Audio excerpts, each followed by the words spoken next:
It is 4 p.m. We're bringing developing news. And the stories behind the headlines. This is StoryCon. I'm Regina Lay. And I'm Ed Lingao. Some stories you're watching this Wednesday, June 18. The COMELEC 2nd Division has canceled Duterte Youth's party list registration. COMELEC Chair George Garcia clarifies the decision is not yet final and the group may still file a motion for reconsideration. The Cardema-led group clinched 3 seats at the House of Representatives in the 2025 elections, but their proclamation was indefinitely suspended due to pending disqualification petitions. Former presidential spokesperson Harry Roque denies claims that he applied for asylum in Germany, calling the DOJ a quote-unquote purveyor of fake news. He said his visit to Germany was pre-planned and coordinated with the Filipino community and not linked to any asylum request. That's after Justice Secretary Boying Remulla suggested that Roque may have been denied asylum in the Netherlands and could now be trying to seek refuge in Germany. President Bongbong Marcos admits he is just as disappointed as others by the K-12 program. He says it failed to deliver on its promise to make high school graduates ready for employment. Marcos also announced plans to have the Kadiwa program fully funded by the national government. On security, Marcos said his marching order to new PNP Chief General Nicolas Torre III is to make Filipinos feel safe again. And he said all of that in the second installment of his interview with 1PH anchor Cheryl Cosin. And President Bongbong Marcos sees no need for mandatory evacuation of Filipinos amid the escalating Israel-Iran conflict. He says it is up to OFWs and their families to decide whether they still feel safe or would need repatriation. There are at least 150 Filipinos who have expressed intent to be repatriated, including 17 local government officials also awaiting evacuation. Meantime, the president is expecting oil prices to be affected by the spiraling Mideast crisis and promises fuel subsidies for stakeholders that will be affected. And joining us today is StoryCon's resident political heckler, Tito Raul Llamas. Good afternoon. Happy Wednesday. Ang dami lumalabas na video tungkol sa iyo, ah. Huwag na pag-usapan. Sige. Nasa headlines ba yun? Wala sa headlines. Gusto mo i-play natin iba? Huwag nga. Baka sumikat pa tayo eh. Okay na yung ganito, laos. No, laos, walang mapapansin. Ito. Yung kasama natin isa. You got that right. And from the Philippine Star Editor-in-Chief, Ami Pamintuan. Hi, Ami. Hi, everybody. Happy Wednesday. Happy Wednesday. Oh, ano? Earth colors talaga. Earth colors ba yan? Oo. Ayun, no? Ami, napapanood mo ba yung mga video ni Ronald na lumalabas ngayon? No, yung baka AI yung baka yung kapareho nung kay Bato ah. Hindi video ni Ronald pala. Video about Hindi AI generated to, ah. Talaga. Hindi It's AI ah. Hindi, ang dami-dami AI na lumalabas ngayon kung ano-ano. Pati ako muntik na ma-scam. Ano ba yan? Ami, pati pa naman ikaw. Ibibilin sana akong gamot eh. Ano ba? Iyan ka na naman. Online? Pinibenta ni Dr. Willie Ong AI pala AI. Pag di ka naman nakakonsume, no? Ano yung binibenta? Gamot. Siya daw nag-develop. So, pero totoong siya yung nag-endorse Ang nun o galing-galing hindi? ng AI. Ang galing-galing. Pati yung salita, talagang kuhang-kuha. Parang yung balat sa akin, mukha daw Quaker Oats yung aking mga ngipin. Ano? Baka mumurahin yung AI. Parang gusto Yung mo daw, AI mo, baka parang daw mumurahin yung gumagawa. parang daw gusto mong bunutin. Yung mga ngipin ko daw tutulis, parang gusto daw bunutin. Hindi ko nakikita tayo na. Pero maki-google yun? Akala naman nila, guguho ang self-esteem ko. Eh, matagal nang gumuho eh. Okay. Nowhere to go. Wala. Right, okay. Nahukay na. O yan, mga trolls, you heard it here first from the horse Sayang itself. naman ang Oh, oras yan. nyo. Wala kayong masasabi that's gonna get through to this man. Ay, ikaw ang tinutroll ngayon. Dati si Ed eh. Si Ed dati favorite. Favorite siya ng mga troll dati. Learned dyan. Si Ronald, medyo makapalambalat nito eh. Ano gawin mo dito? Medyo lang. Saka si Ed, pumapatol yan eh. Si Ronald tatawa lang yan. Pero si Ronald kasi, ang subject ng mga lumalabas ngayon about him, not of him, but about him. Tatlo na nga yung nakita ko Tungkol sa eh. kanyang love life. Are partially true. Love life. Wala akong sinasabi ko. Nang-intrigo. Partially true ba? Nang-intrigo. Tatlo na nga yung nakita ko eh. Sabi ko ba, meron mo bang iba? Love life ba Ay, yun? nako, kayo. Single but ready to mingle ka? DVD. Mga DVD. Okay. Iba pa yun. Serious news na tayo. Okay, Iba pa yung DVD niya. first of all, si Duterte Youth, his registration has been canceled. Nako, what does this mean? May one division. By one division of the COMELEC, by a vote of 2-1. 2-1. Very Siyempre, narrow. So, may isa pa, di ba? super narrow. And of course, we're expecting na they will file a motion for reconsideration, which they En can banc. do En for the banc. next 5 days. And bank. Tapos Eh aakyat talaga pa sa naman Supreme naro Court yan, yan. tatatlo yun eh. Siyempre, it's either 2-1, wala namang ibang kombinasyon, or 3. Pwedeng 3-0, Yan di ba? lang, unanimous or 2-1 yan eh. Oo. Saka aakyat pa sa Di ba? Supreme Court after ng en banc. Yung akbayan nga, naghintay Pagkatapos ng na 1 yan, year punta sa Supreme Court. But in the meantime, hindi siya makaka-assume yung mga nominees nila. Ang possibility Yun ang kasi medyo dyan mababa. ay madagdagan yung sa, ano ba yun? Yung isa na nakadalawa na seat, baka maging 3. Ah. Tapos yung Ay, Gabriela, hindi ba umakyat. automatic yun? Since, let's say in the event na na-cancel talaga siya with finality, 3 seats yun. Hindi ba ibig sabihin yung next 3 sa bottom, Pero sa meron kasi huli? na 2 eh. Pwedeng maging 3. So, depende sa calculation ng COMELEC. Mathematics kasi yan. Mahina kami na dyan. Muntang damay ka na naman. Mathematics yan. Alam ko parang, may mga calculations sila eh. Sa, Okay. kwan. We can ask COMELEC Chair George Garcia later. We'll have him later, si COMELEC Chairman. And we can ask him about yung the reasons for the cancellation. Correct. Because it's not clear at this point which specific case they Ang dami canceled the complaints since registration. 2019 eh. Oo, and again, it's 6 years ago. Bakit May ngayon complaint lang? about whether or not the petition of the Duterte was published. There was another complaint about The surname? yung material misrepresentation daw. Oh, ni the use Ronald of Llamas. Sorry, Ronald Cardema. Parehas kayo Doon lang kami magkapareho ah. Pareho kayo Sa first name. Doon lang. Pero mag-iba kayo ng ideology. Hindi lang. Hindi lang. Gusto mo malaman ko. ano ba? yung mas recent, I think yung mas recent controversy has nothing to do with this decision. The more recent one being yung Si kanyang Cardema sister-in-law. pala. The use of the surname Kala ko si Harry Roque. the use of the surname ng sister-in-law kahit na hindi naman siya Cardema si talaga. Drixie May Suarez. Which she said was for name recall. It's a political political name ang tawag ni Ronald Cardema doon. Yung sa Anwaray nga, kanya eh, sa 10-year case na decision with finality ng Mga Supreme 10 Court. years yun. No? Kaya nakapasok yung akbayan. No? Naghintay yung So akbayan. you're saying they could possibly wait that long? Yeah. Yung akbayan, more than 2 years sila naghintay Oh. bago na-resolve yung case. COMELEC, tapos Pero Supreme pag Court. political name, you have to register, di ba? Kailangan ng approval eh. Yes. Okay. Di ba kung gagamit ka ng political name, you have to register. It's as simple as that. Okay, let's try to get some answers now. We've got COMELEC Chair George Garcia on the line. Welcome back to Storycon, Ayan na siya. Chair Garcia. Thanks for making time for us. Good afternoon, sir. Afternoon. Magandang hapon po. Hi, Chairman. Kababayan natin, Ma'am Ami. Magandang hapon po. Okay, sir. First of all, let's clarify a few things. We know you've canceled Duterte Youth's registration. Pero anong kaso po? On what basis did we cancel their registration? Una po itong desisyon ay division case pa lamang. Tama po kayo, ito ay 2019 case. Alam niyo po, ang ginagawa po ng President katulad din po na nabanggit kanina ay doon sa kaso halimbawa ng Anwaray, medyo matagal po yun. Gusto po natin i-resolve lahat yung mga ganong klaseng katatagal, bakit tumatagal ng ganun yung mga kaso. So, ni-resolve po natin yan ngayon yung division at ang issue po dyan ay issue ng nag-comply ba sa requirements ng accreditation yung mismong naturang party list. Ibig sabihin, meron ba siyang publication at meron ba siyang hearing.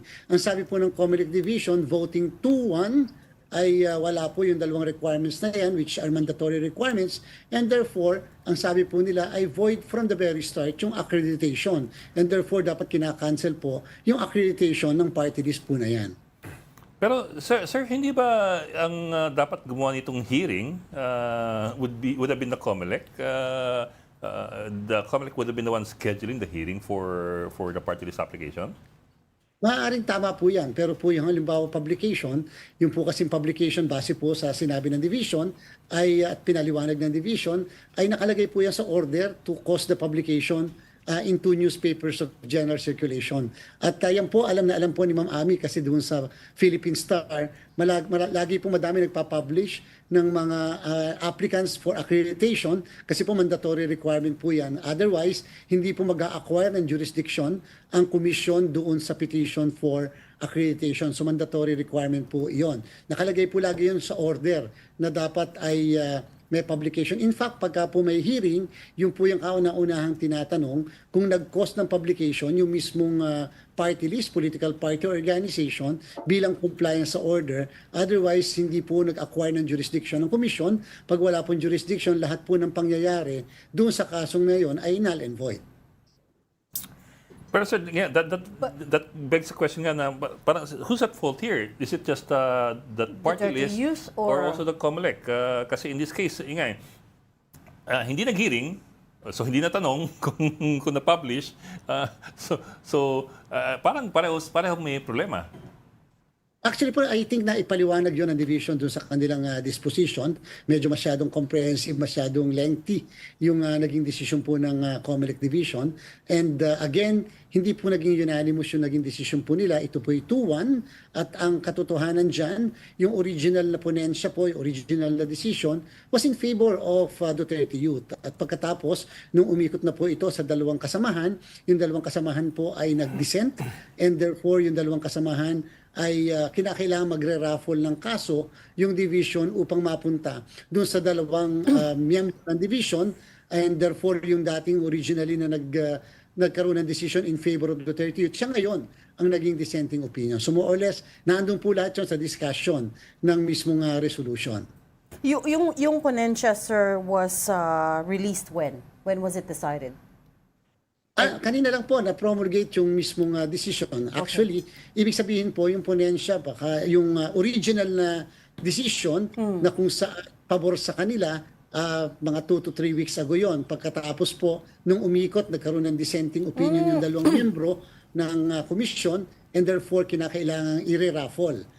Ganun kasi ang proseso. I-raffle yung mismong kaso doon sa dalawa na nag-dissent para yung dalawa ngayon ang gagawa ng majority decision. And yung po yung na-promulgate kanina, yung naging majority decision na ng division ng komisyon. So, Saan mahahanap Chairman. Chairman yung arguments nung for or against? Mahahanap ba sa website ng ng COMELEC? Ay, opo.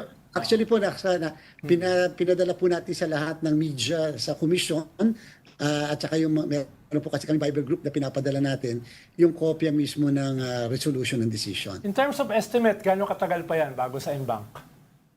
Ayaw po natin magbigay ng pressure sa mismong party list sapagkat siyempre para po sa kaalaman ng lahat, ang decision po ng isang division ng COMELEC ay pwede pa pong masubject sa motion for reconsideration o kung ano man po ang remedy pa na naiisip po ng party list. And therefore, sa mga supporters nila, dapat din po nilang maunawaan na hindi pa po tapos yung mismong kaso na ito. And therefore, kaya po ayaw natin sabihin kung more or less kailan sapagkat sa amin po 5 araw pagkatapos matanggap ng desisyon, pwede mag-file ng motion for reconsideration and therefore nasa NBank naman na yun at ang NBank na ang magkakaroon ng desisyon patungkol dito. Yan po yung commitment natin na kung bagamat yan ay nagtagal na mga ilang taon ay sa ating pong present leadership ay mamadaliin naman po natin yung mga ganyang klaseng kaso upang walang agam-agam sa kung dapat bang makaupo o hindi dapat makaupo yung party list na binabanggit po natin. Chairman, cambio lang akong konti. Related pa rin sa party list. Before the election, sabi nyo, hindi nyo napapayagan sa susunod yung mga grupo, party list, na ang mga pangalan ay kapareho sa mga ayuda, no? Mga ayuda programs ng gobyerno. Ano po yung mga ginagawa nyo ngayon along that line?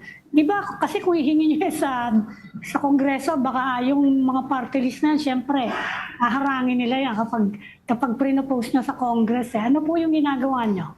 Ito po, Ma'am Ami, warning po ito sa lahat na magpa-file ng mga bagong petitions for accreditation. Although mangyayari po yung filing pa by next year, 2026, hindi 2025. Basta po yung pangalan ay pangalan ng isang ayuda o kaya pangalan po ng isang telenovela na medyo kilala o sikat o kahit pa hindi kilala, automatically po namin i-dismiss na yon po. Wala na pong ifs and buts, ni wala na pong hearing.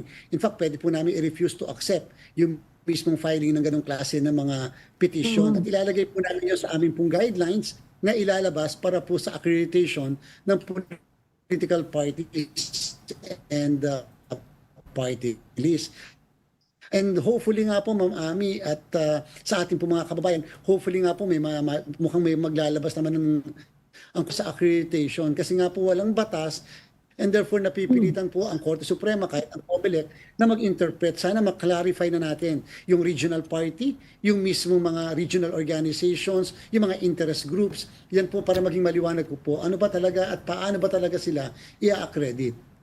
Including ba dyan, Anong gagawin Chairman? yung Anong gagawin yung explanation ko sa kasakala? Because kapag dinisqualify nyo yung mga yan, palagay ko aakyat yan sa Supreme Court eh.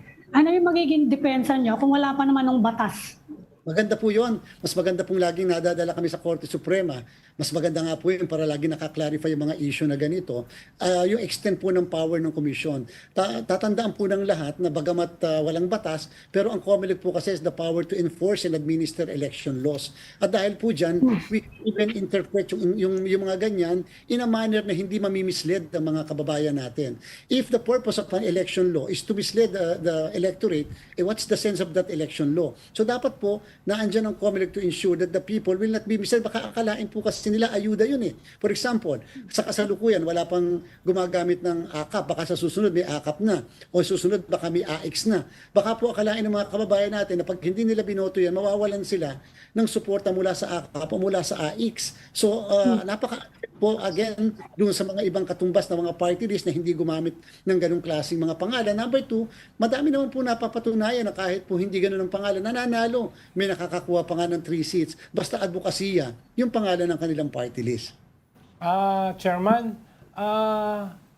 di ba kailangan pa ba ng batas dyan? Dahil may president dyan eh. Yung MAD, naalala nyo dati? Yung party list Yes, na po. MAD, di ba? So, kailangan mo ba ng batas? May president eh. Na bawal Actually, dyan eh. hindi po kailangan na talaga ng batas. Pero sana nga po, kung mag-overhaul tayo ng ating party list law, which will definitely, number one, talagang define yung tinatawag na marginalized and underrepresented. Number two, yung pag-compute ng 2% at saka yung mga additional seats, talaga bang dapat punuan o pwede bang hindi. Ang dami pong napakadami pong issue sa party list. Sana po, maisama na rin po yung ganyan. For example, prohibition, the use of a social services project of the government is prohibited. So kahit paano po may strengthen yung kapangyarihan ng COMELEC. Hindi po yung katulad ng nabanggit po ni Ma'am Ami na pwede po kami dalhin sa Korte Suprema kasi pwedeng sabihin, teka muna, bakit nyo nire-restrict or nire-limit itong paggamit ng mga pangalan namin, which should be the discretion of an organization. So pwede aaminin po namin na yan ay pwedeng madala sa Korte Suprema for proper interpretation. Not unlike if there is a law, ang law na mismo, ang Kongreso na mismo nagsabi, in the exercise of police power, bawal ito na gamitin ng mga pangalan.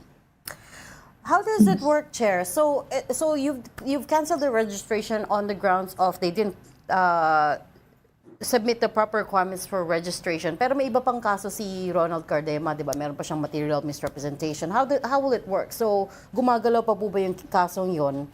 And secondly, I know you don't want to give a timeline to it, pero how do you expect this case to play out? Itong yung unang kaso that you decided that one of the divisions decided on today. Meron pa po isang pending na kaso sa amin yung patungkol sa issue ng violation ng anti-red tagging resolution ng commission. At number two, meron pong iniimbestigahan yung law department namin sa pangalan sapagkat nagamit po yung pangalan ng kanyang sister-in-law na pangalan po niya. Correct. Samantalang doon sa previous submission nila ng mga nakakaraang filing ay hindi naman po yun ang ginamit. So, yan po ay maaari pong ma-develop into a future case. Ayaw lang po natin i-preempt. At yan po ay walang epekto at yung pong decision will not have any effect as far as the disposition of these cases are concerned. Patuloy pa rin po yung mga kaso na iyan. At again, ang maaari pong mga ging katanungan at laging tinatanong sa atin, Chairman, ano ang effect kapag nagkaroon ng cancellation?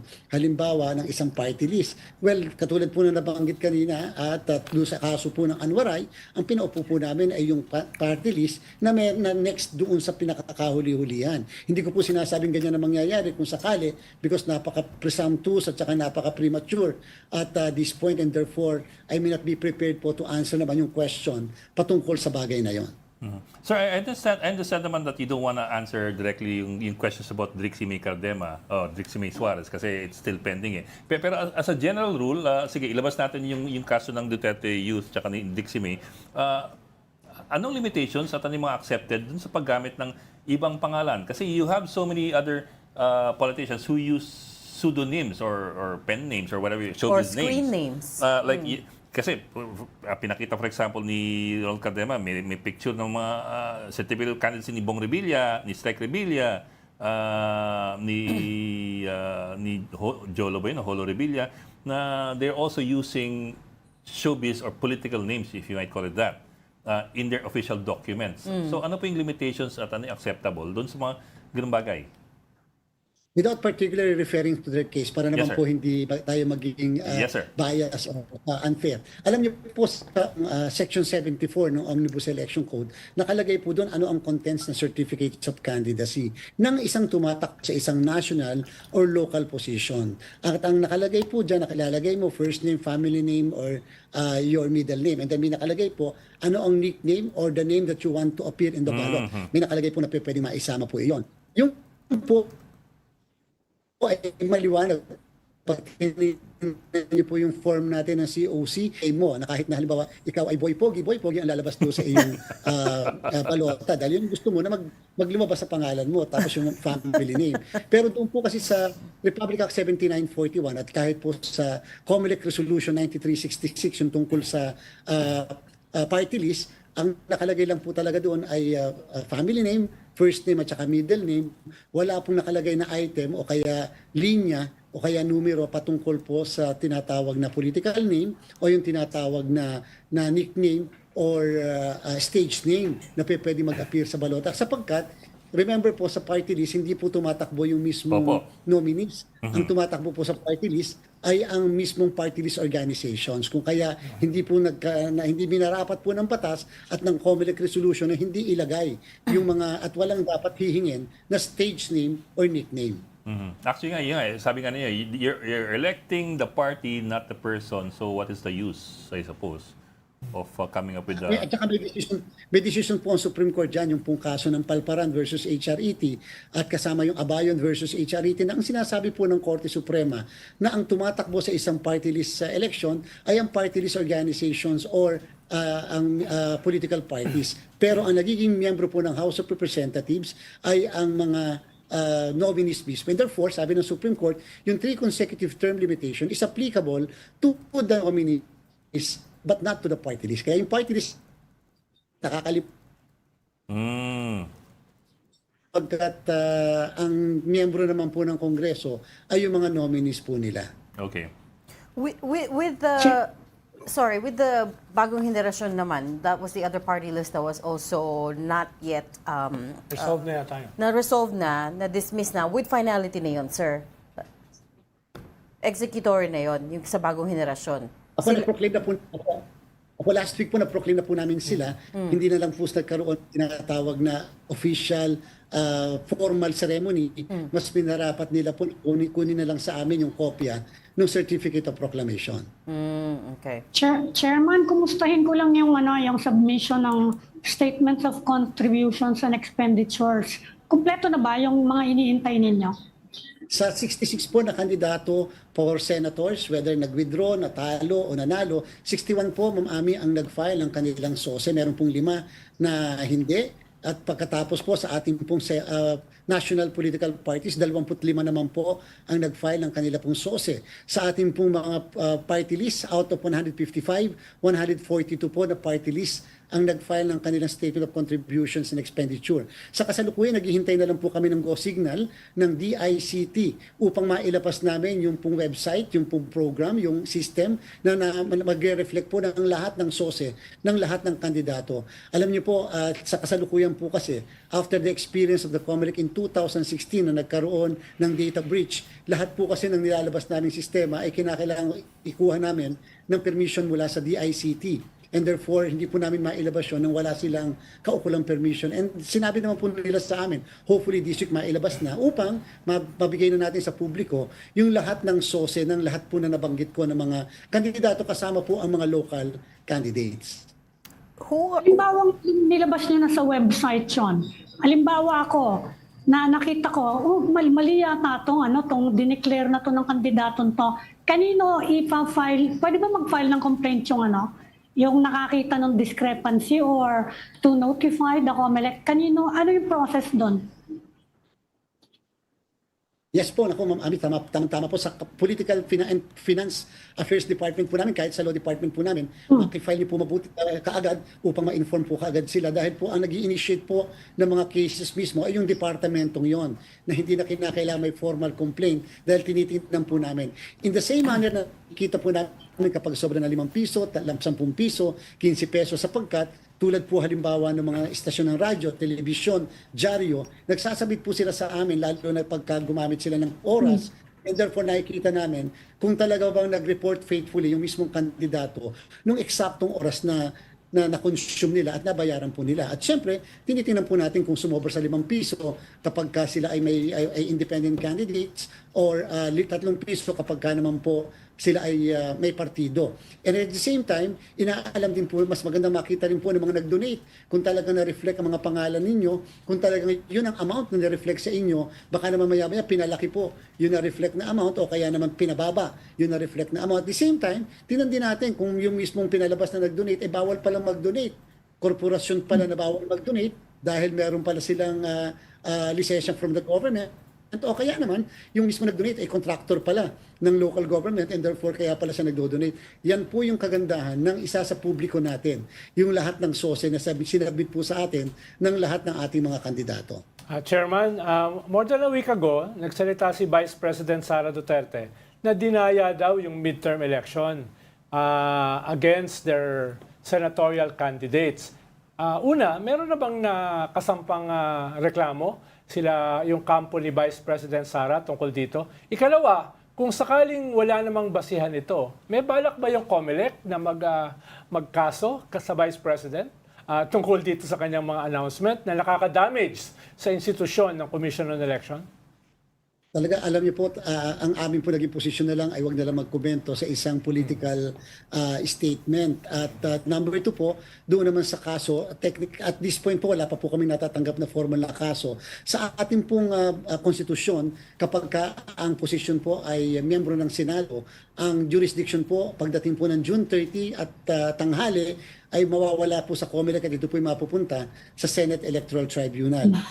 Banggit po mga pangalan ay mga kandidato for senators, therefore po talaga pong sa Senate Electoral Tribunal marapat na maipasa po yan. Alam niyo po, maganda naman pong balita namin para po sa kaalaman ng lahat. As of nung Friday, na may 22 na lang na ballot boxes na kulang sa 742 ballot boxes subject of random manual audit, ay almost 99.9972% po ang accuracy naman. And we will come up, hopefully before the end of this week, yung pong kabuuan ng accuracy rating po ng ating makina versus the manual count ng ating pong balota. Yung pong mga hindi po kontento, we will really welcome the filing of election protest. Sa kasalukuyan po, halimbawa sa COMELEC, meron po kaming 36 na mga protesta ng mga governors, city mayors, o kaya mga sangguniang panlalawigan, and therefore that is a very great opportunity na makita yung mga balota at mabilang po manually.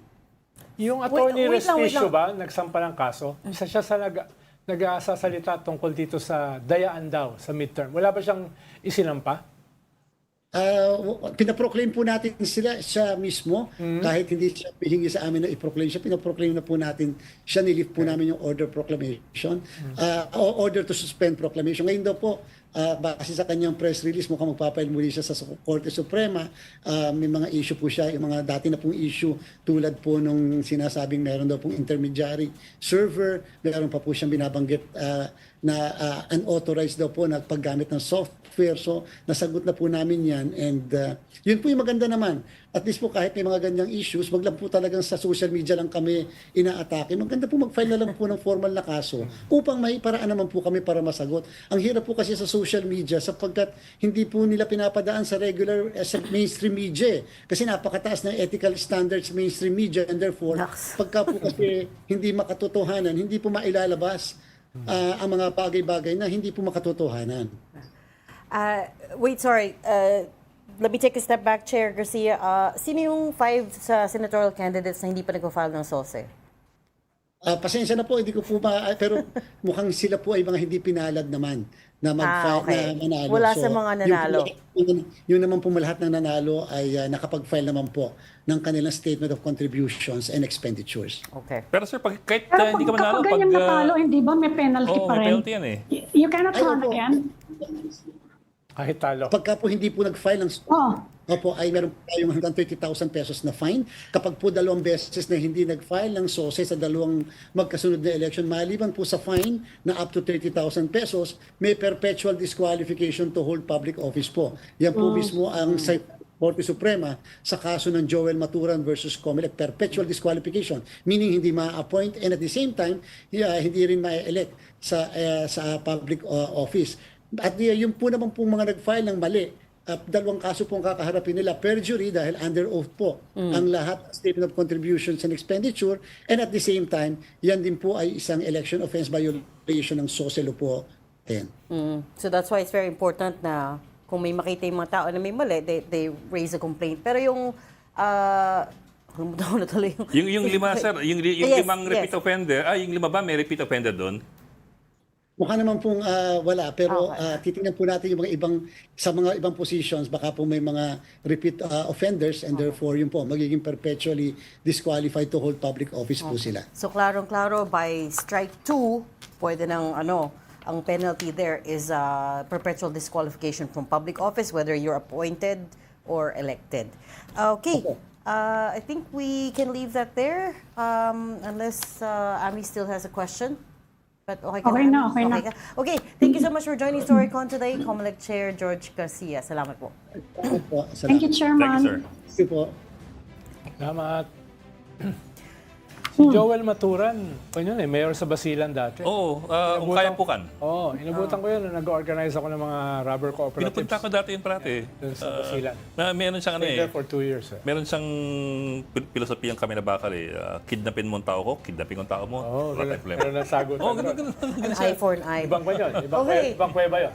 Ibang kuweba. Hindi kami pareho ng kuweba. You're watching StoryCon on One News. We just need to take a very quick break. We'll be right back. Stay with us. We got developing news in the stories behind headlines. Welcome back to StoryCon, Story Conference. I'm Ed Lingao. And I'm Regina Lay, still with us. Ami Pamintuan of the Philippine Star and Ronald Llamas, our resident political pandit. Tatawa ka. Kaya nga, wala naman Kayo akong ba kasi kayo sasabi. ng intro? Sabi niya heckler, pero nakasulat sa prompter ko, still pandit eh. So, I follow the prompter. Okay. The story's been going around yung kay Harry Roque. Yes, correct. So that's what we're talking about. Basahin ko muna yung statement niya bago ka... Alam ko ready na si Ronald to say something. So, he says, strike 2 na ang DOJ Secretary. Una, sinabi niya meron daw akong multiple passports. I think we have that graphic. Ngayon, denied asylum. Ano ito? Nakalap ang impormasyon sa usapang Marites. Nakalap, sorry. My trip to Germany was a pre-planned activity. Together with Maharlika, the visit was upon the invitation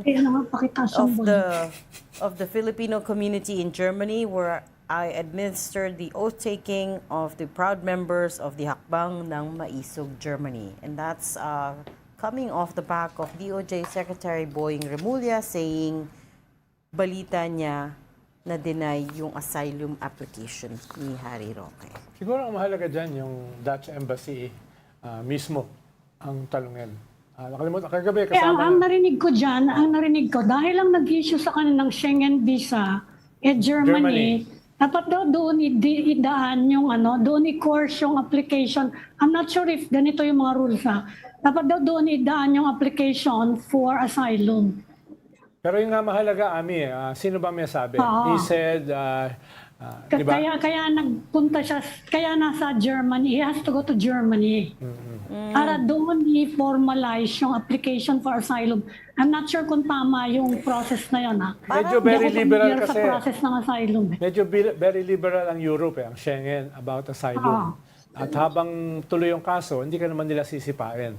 Kaya kailangan nating marinig mismo from the horse's mouth, which is the embassy. Pero mukhang Nandun sila kagabi, dun sa King's birthday. King's birthday Na ng nakita UK pa kami ni kagabi. Ronald. but liberal sila, pero they're very restrictive when it comes to releasing information on personal Correct. issues. Yeah, they will not talk about it. Oo, so mukhang hindi sila naglalabas ng decisions on individual asylum applications. I don't think they make it public per se. So Hindi sila kahit- magko-comment. Oo. So kahit itong kay Boyeng Remulla, paramdam lang yung sa kanya na didig niya eh.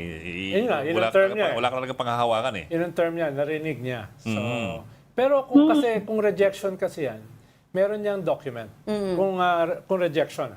Kung So, na-reject yeah. yung kanyang asylum. Una, ang tingin ko ay, usually matagal yung proseso na yan. Correct. Hindi correct. yan ganyan kabilis eh. Kaya, sorry kay Secretary Remulla, ay duda ako na kwan. Hindi, I mean, so far walang evidence to prove it. And again, yung version naman ni Roque adds up. Itong pictures that we're running right now, ako yung kumuha niyan eh. Nasa Germany siya noon when I bumped into him in May.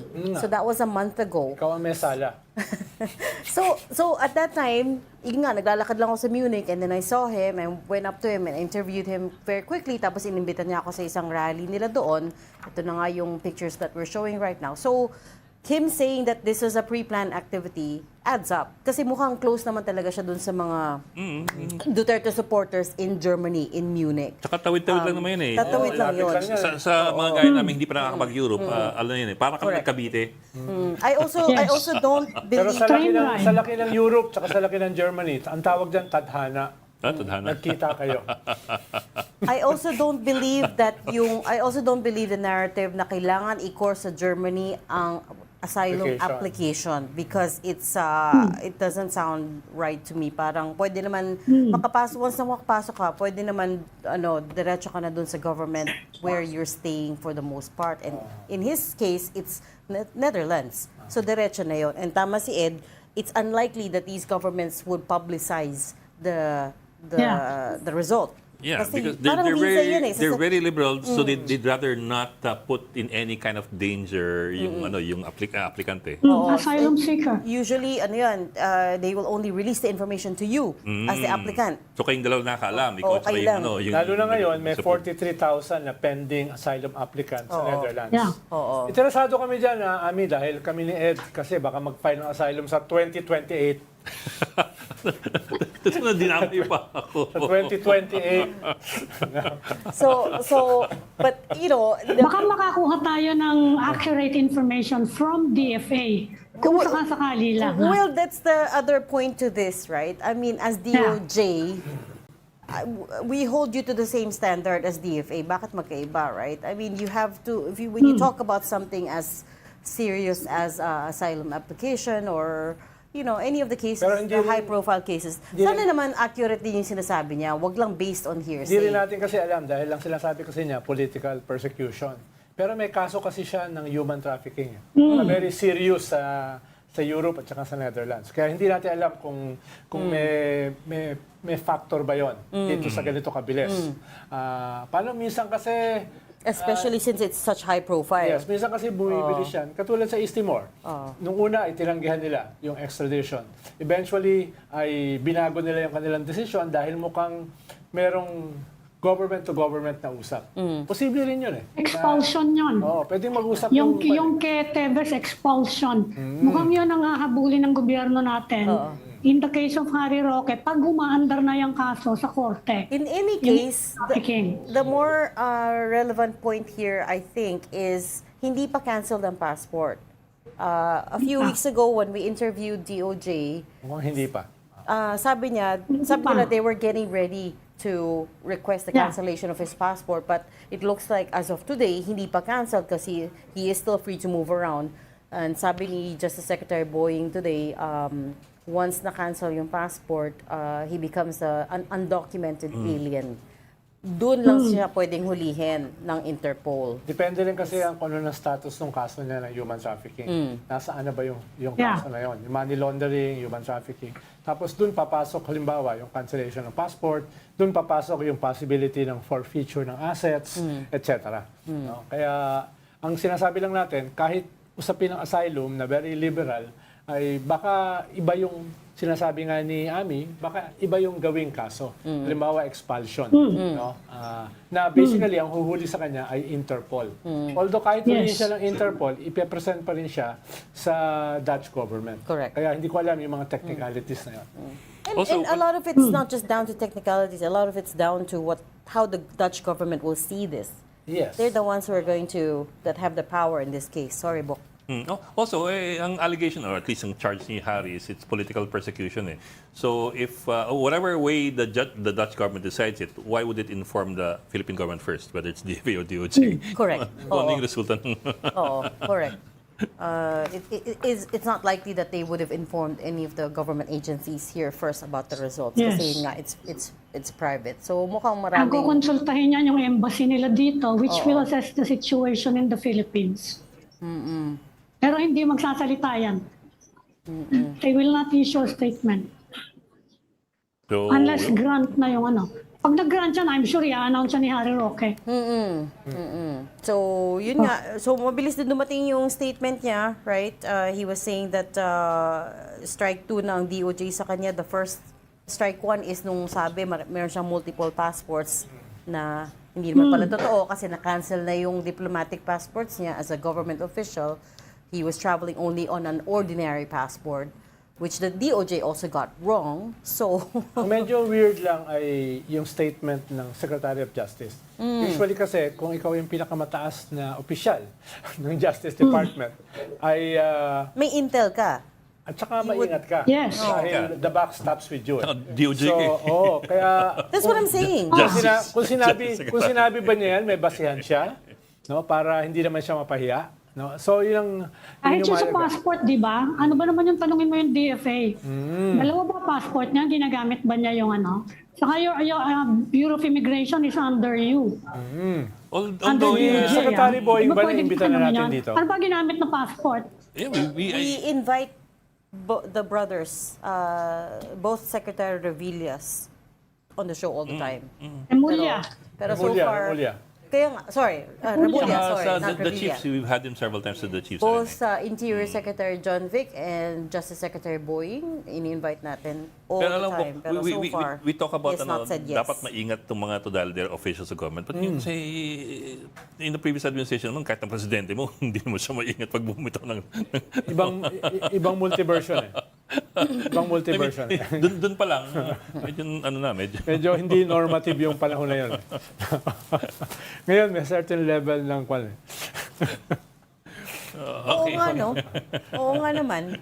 Why hold people to different standards? Oo nga naman. If we let Duterte off with yung very casual talk like that, bakit hindi? Bakit hindi? Talagang very casual. Ako hindi ko. We didn't let him off. It's Sa just iba, you let we were him drowned off. out. Ako kasi hindi. We were just Ikaw hindi. drowned out. Banat ako ng banat nun. Kaya nga nalagay ako sa Matrix. Kaya ka nalalagay sa... Ako rin na Matrix ako, kasama si Jollibee ah. Oo, kasama ko si Jollibee. Kasama ba tayo, no? Saka si Heidi Lynn Diaz. Nadala naman siya dito, pwede siya magpa-hospital arrest. Tsaka yung Jesuit Diba? trained millennials kasama doon. Oo. Related to that, interim release ni former President Digong, nasa na yun? Anong Mukhang balita fake natin? news yan. Mukhang tama eh. Kasi galing kay Attorney Kaufman eh. May application talaga Hindi, sila. may application. May application, may walang application. release. Hindi. Wala pa, Hindi it's pa. May lumabas kasi na deliberated fake Correct. news na Oo, hindi may pa approved. release at ililipat sa isang Wala ako. bansa. Yun yung sinasabi kong fake news. Yung request, dati pa yun eh. Nakapost sa ICC Oh, website. dati pa yung request. But as well, the interesting part of that about that application is the assertion of the defense Hindi nagagawa ng mali. Will no longer commit crimes. No, maliban doon, na the prosecution is not objecting to their application. Oo, the prosecutor does not object Oh, to interview. that's also interesting, and we haven't gotten yet word from the Office of Prosecution. Kasi that's the ICC prosecution eh. Hindi naman ito yung mga private prosecutors eh. So bakit wala silang objection? Hindi, sigurado bang walang objection. Well, at least yung assertion Oo. ng Paano narinig mo yan defense. doon sa Oo. doon sa defense? Wala pa tayong Oo. wala pa tayong actually wala pa tayong word from them on what their position Oo, really was. sinasabi ng mga katulad ni Attorney Conti ay malabo 'yon, no? Pero ayun Oh, nga. ang basis mo dyan, old age. Hindi, Marami na ako maraming alam kanya na ano dyan. Kalusugan, old age, Ikaw, yung sa possible kanya threat old sa mga age, witnesses, diba? Saka ano naman etc. daw. etc. Hindi siya, well, you have to defend na hindi siya flight risk, ano? Kailangan mong medyo mahirap-hirap yata yun. Sorry, Ano ano tingin sabi mo, mo about Ronald? Sasabihin niya kasi hindi flight risk. Ang sasabihin Oh, dyan hindi ng siya flight prosecution, teka, malapit siya sa China eh. Baka lumipad dyan doon. No? Mga ganun ba? No. Mga arguments. No? Yeah. Suppose You Tapos, have to- yung lalabanan anak mo. niya ay vice president pa. Meron siyang mga kampi ng mga senator. So, ibig sabihin, pwedeng sabihin ng defense na, teka, delikado yung mga witnesses. Dahil hindi naman sila totally out of government eh. Nasa gobyerno pa sila. At sabihin ng prosecutor, you mean? mga importanteng kwanyan. Mga importanteng position yan. So, But- kwanyan, sagutan yan. Pero hindi kaagad yan lalabas eh. Hindi kaagad yan aabot sa, But sa 1PH. allegedly, one of the other conditions is that he will no longer hold office din daw. Paano yun? He's Yes. supposedly, he won as mayor, right, of Davao City, which by the way, hindi pa natin nabalikan, hindi pa siya nakapag-oath-taking up to now. So, Ay, dapat natanong natin kay Comelec, ano? Oo, at what point does it lapse? Di ba? Kasi di ba may time limit yun? Dahil karamihan ng mga binanggit na kaso or ebidensya laban sa kanya ay nasa Davao. Oo. Kaya pwedeng gamitin niya ng prosecution. Teka. No, marami dito sa 45 ba 'yon? Na specific cases ay based dun sa mayor siya. Oo. So on the selection code, I think it's 60 days eh. 60 days lang. 60 days. But Tapos, except magta-take if, over yung vice mayor, di ba? But that's except if you have no, so that only applies if it is for matters beyond your jurisdiction. Beyond your control. In other words, excusable pag Talaga it's naman beyond beyond your resist control. control yun. Kaya nga eh. So in other words, parang hindi applicable yung 60 days in his case eh. Kasi nakakulong Talaga siya naman. eh. Pero for now, ang pinag-uusapan Uy, natin kasi generous mga din yan. mga presumption ng mga learned. So, kailangan nating tanungin talaga. Palagay ko kung tinanong natin Pwede ka si ng Chairman overtime Garcia, sasabihin din yan. Pag wala pang final word, so hihintayin din nila. But they have the power to determine yung based on the election code, based on the election laws. Oh, COMELEC would which have one? the power to decide on masusunod ba yung 60 days or not. Or is this a special case? Eh, yun naman tayo sa sui generis eh. Well, may authority din kasi ng DILG to decide how to implement yung Yes. oath-taking. DILG. Tapos, there's also the question of whether or not he has to be on Philippine soil when he takes the oath. Kaya magdadalo sila ng mga 10 kilo na lupa. Or pwede bang online? Hindi, sinabi na sa atin, di ba, it has to be on Philippine soil But by... I think that was Tony Labiña eh. Pero I'm not sure kung saang law may ganun Hindi mo nabasa yung Bram Stoker? Bram Stoker. Oo, di ba? Pero may request ba siya? May request ba na mag-oath dun sa consulate? Sa casket, no? Oo. Wala pa ba? Wala pang request, di ba? Would you know, Ed, na mag-oath taking si Duterte sa embassy natin sa The Hague or Kung may filings na, consulate? Wala, I no? haven't heard yet. Wala pa. I really You haven't need to heard ask yet. Interior Secretary John Vic. Kasi sila daw yung mag-request to allow Duterte to take his oath, di ba? A few weeks ago, he said that. Bram Stoker. Okay, Forward. on that note, sorry, daming questions, but we'll try to get some answers from Chair Garcia offline. Thank you so much for joining StoryCon today. Ami Pamituan, Editor-in-Chief of the Philippine Star, and Ronald Llamas, a resident political Heckler. Heckler. Join us again tomorrow, 4 p.m. for StoryCon. I'm Regina Lay. I'm Ed Linga. We are One News, all sides, all the time.